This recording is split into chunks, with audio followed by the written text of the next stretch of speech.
வணக்கம் குட்டீஸ். கதை கேளு கருதை கேளுல மரத்தில் முளைத்த காளான் புத்தகத்திலிருந்து அன்பு செல்வி அம்மா தொகுத்த இந்த புத்தகத்தில் நம்ம உமா அத்தை எழுதின குப்பை அப்படிங்கிற கதையை தான் நம்ம பார்க்க போகிறோம்.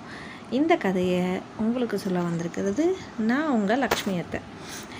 இந்த கதைக்குள்ளே போகிறதுக்கு முன்னக்குட்டி இந்த சேனலுக்கு ஒரு சப்ஸ்கிரைப் பண்ணி சப்போர்ட் கொடுங்க. வாங்க கதைக்குள்ளே போகலாம். ஐயோ, பள்ளிக்கு நேரமாகிக்கிட்டே இருக்குது, ஸ்கூலுக்கு கிளம்பணும் அப்படின்ட்டு சொல்லிட்டு அவசரமாக சமையல் பண்ணிக்கிட்டு இருந்தாங்க இந்துமதி. சாதம் கிளறி பொரியல் வைக்கிற நேரத்தில் குப்பை வண்டியோட மணி ஓசை கேட்டுச்சு. அச்சிச்சோ, இந்த குப்பை வண்டி வேற இப்போவா வரணும், இந்த குப்பையை போட்டுட்டு வர்றதுக்குள்ளே எல்லாம் கறியை போயிடுமே அப்படின்னு நினச்சிக்கிட்டே தான் பொண்ணு சச்சுவை கூப்பிட்டாங்க. சச்சுக்குட்டி இங்கே வாமா, இந்த குப்பை வண்டியில் போய் இந்த குப்பையை போட்டுட்டு வா அப்படின்னு சொன்னாங்க. அவங்க பொண்ணோட பேர் சஞ்சனா. அவங்கள தான் செல்லமாக சச்சுன்னு கூப்பிட்டாங்க. என்னம்மா, என்ன போய் குப்பையை போட சொல்கிற? இந்த குப்பையை கூட தூக்கிட்டு போகிறதெல்லாம் எனக்கு பிடிக்கவே பிடிக்காது அப்படின்னு சொன்னால் சச்சு. ஒரே வாந்தி வர்ற மாதிரி இருக்குது. வாந்தி வர்றதுக்கு இதில் என்னடி இருக்குது? ஒரு துர்நாற்றமும் இல்லை, வாடையும் இல்லை. போய் கொடுத்துட்டு வா அப்படின்னு அம்மா சத்தம் போட்டாங்க.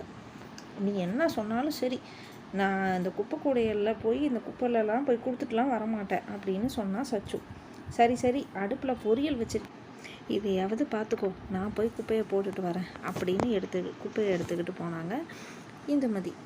மகளோட குணத்தை மாற்றணும்னு யோசிச்சுக்கிட்டே அவங்கள பள்ளி வேனில் பள்ளிக்கு அனுப்பிச்சி வச்சாங்க.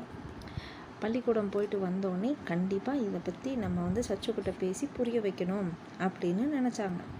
சாயங்காலம் பள்ளி முடிஞ்சு குழந்தைங்க வந்த உடனே அன்றைக்கி நடந்த விஷயங்களை பற்றியெல்லாம் பேச ஆரம்பித்தாங்க.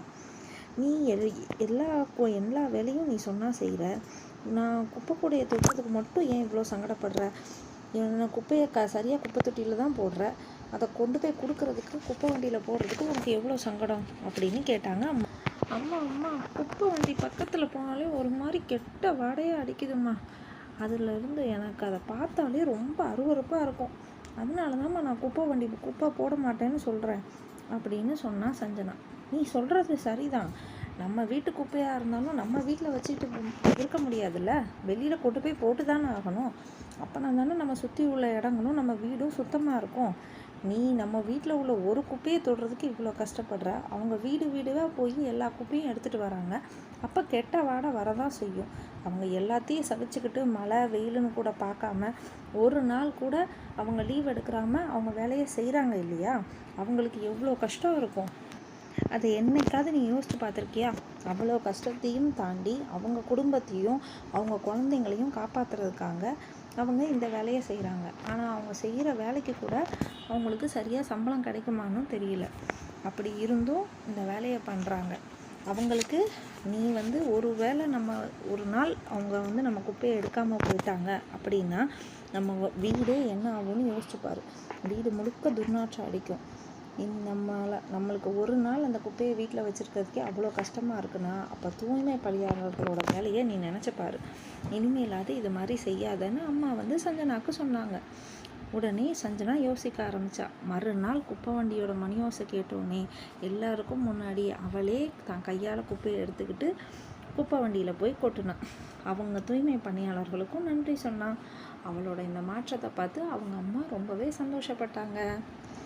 இந்த கதையில் ஒரு திருக்குறளும் அடங்கியிருக்கு. மனந்தூய்மை செய்வினை தூய்மை இரண்டும் இனந்தூய்மை தூவா வரும். இந்த திருக்குறளும் இந்த கதையும் உங்களுக்கு பிடிச்சிருக்கும்னு நம்புகிறேன்.